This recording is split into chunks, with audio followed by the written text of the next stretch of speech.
seorang filsuf dari Inggris ya.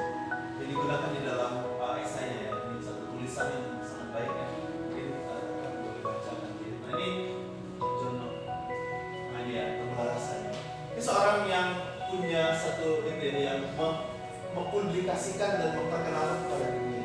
Ya menurut Locke ya, manusia dilahirkan seperti kertas kosong tanpa pengetahuan bawaan dan semua pengetahuan diperoleh melalui pengalaman empiris ya, pengalaman secara langsung, pengalaman sensori dan refleks, sehingga menjadi dua sumber utama pembelajaran manusia. Nah ini menjadi satu hal yang dia sampaikan kepada banyak orang tentang tabula rasa, sehingga ini menjadi hal yang begitu melekat, bahkan di dalam keagamaan pun ini menjadi satu dasar di dalam cara berpikir untuk menemukan keselamatan itu. Jadi ini jurang pemisah antara manusia dan Allah. Nah, oleh sebab itulah karena Adam dan Hawa jatuh dan dosa, kita disebut sebagai ketika kita lahir kita memiliki dosa asal, dosa keturunan, dosa ketika kita lahir, bahkan di dalam rahim ibu kita disebut sebagai orang berdosa. Kalau orang katakan yang kemarin minggu lalu ya di Kaimtong ya, aku bicara tentang sola gracia, bagaimana Allah memberikan anugerahnya itu kepada setiap kita. Nah, tetapi bagaimana tabula rasa ini digambarkan, disandingkan di dalam kehidupan kita sebagai seorang guru? Apakah tabula rasa itu kita ajarkan kepada anak-anak kita? Atau bagaimana kita menyikapi, bagaimana kita mendidik anak-anak itu di dalam anugerah kita?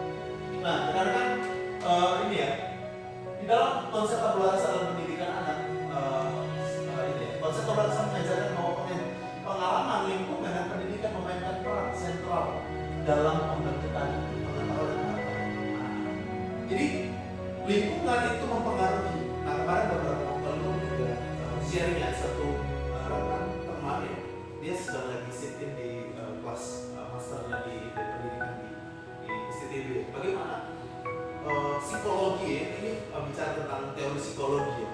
Bagaimana lingkungan itu, lingkungan sosial mempengaruhi tumbuh kembang anak. Lingkungan sosial itu mempengaruhi perkembangan anak di dalam cara dia bersikap. Nah, tabula rasa sama. Bagaimana lingkungan dan segala sesuatu yang dihadapi anak-anak itu mempengaruhi kehidupan. Dari kertas yang kosong itu, mungkin ada anak yang membuli dia ada catatan di dalam kertas kosong itu. Nah ini tabula rasa dalam pendidikan anak. Jadi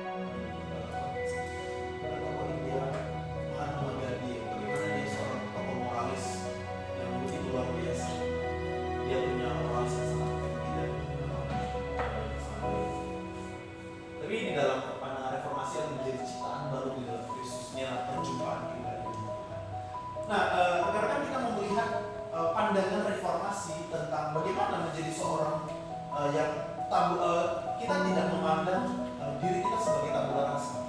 Setuju ya? Ada yang percaya kita menganggap diri kita ketika kita lahir kita menganggap konsep tabula rasa itu benar? Kita setuju ya, kita tidak memandang tabula rasa. Kita tidak mempercayai tabula rasa ya. Nah kita melihat ini ya, kenapa kita tidak mempercayai itu? Namanya total depravity, kerusakan total yang diakibatkan oleh dosa itu di semua aspek keberadaan manusia, baik pikiran, kehendak maupun emosi. Nah kalau di dalam Alkitab itu bicara tentang akal budi ya Pak. Tapi ini bicara tentang, kalau misalnya rekan-rekan baca tentang dibaharui akal dan budi, budinya itu bicara tentang pikiran, kehendak maupun emosi. Jadi telah tercemar oleh dosa karena dosa asal itu tadi, total depravity. Manusia secara alami cenderung memberontak melawan Allah dan kebenaran. Ini bicara tentang bagaimana ketika keterpisahan Allah dengan manusia karena dosa itu membuat kita ada jurang. Ketika ada jurang itu, kita punya status sebagai orang berdosa. Kita tidak ingin datang kepada Allah. Ketidakinginan dan ketidakmampuan kita datang kepada Allah. Itu yang dikatakan total depravity. Sehingga kita tidak mampu datang kepada Tuhan. Oleh sebab itu kita menyadari bahwa tabula rasa ini menjadi konsep yang salah ketika kita mengerti tentang total depravity, karena kita manusia berdosa. Manusia berdosa ini membuat setiap kita menyadari bahwa kita butuh Tuhan. Kita membutuhkan anugerahnya Tuhan. Nah, selain daripada itu, sebab itu sama seperti yang dari dalam Roma 5:12 ya. Sebab itu sama seperti dosa telah masuk ke dalam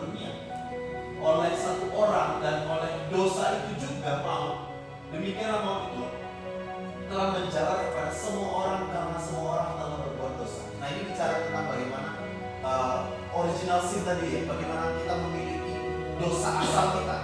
Karena dosanya manusia ini, satu orang ini ya, satu orang, kita semua telah berdosa. Nah ini yang bicara tentang penjelasan.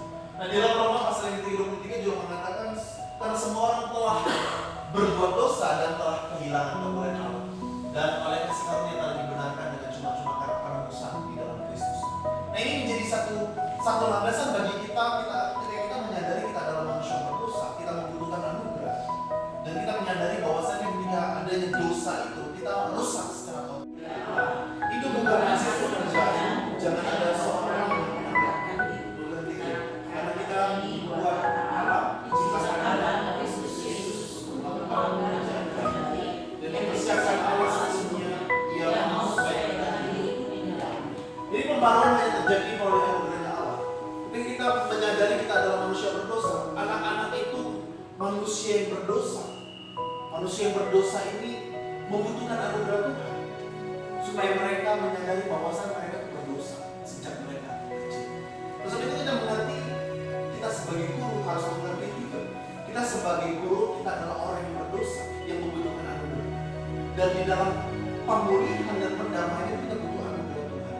Tidak ada satupun yang menganggap diri kita bisa datang kepada Tuhan dengan kemampuan kita. Ia adalah ciptaan baru, yang lama sudah berlalu, sesungguhnya yang baru sudah berlalu. Nah ini digambarkan bahwasannya ini ya, di dalam anugerah itulah yang membuat kita dibaharui. Tidak ada, sekali lagi, tidak ada hal yang baik dari setiap kita. Tidak ada andil dari kita, dan apapun yang kita lakukan itu tidak dapat untuk bisa memberikan kita anugerah. Tapi hanya karena anugerahnya Allah yang membuat kita dibaharui dan menjadi ciptaan. Nah, karena ini menjadi satu landasan bagi kita perlukan, tetapi harus ada Injil yang harus kita beritakan kepada mereka.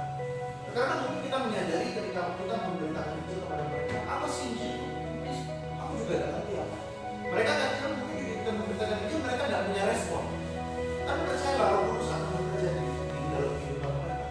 Banyak hamba Tuhan dan orang-orang yang bercerita bagaimana ketika mereka mendengarkan Injil sejak mereka kecil, itu teringat sampai mereka dewasa.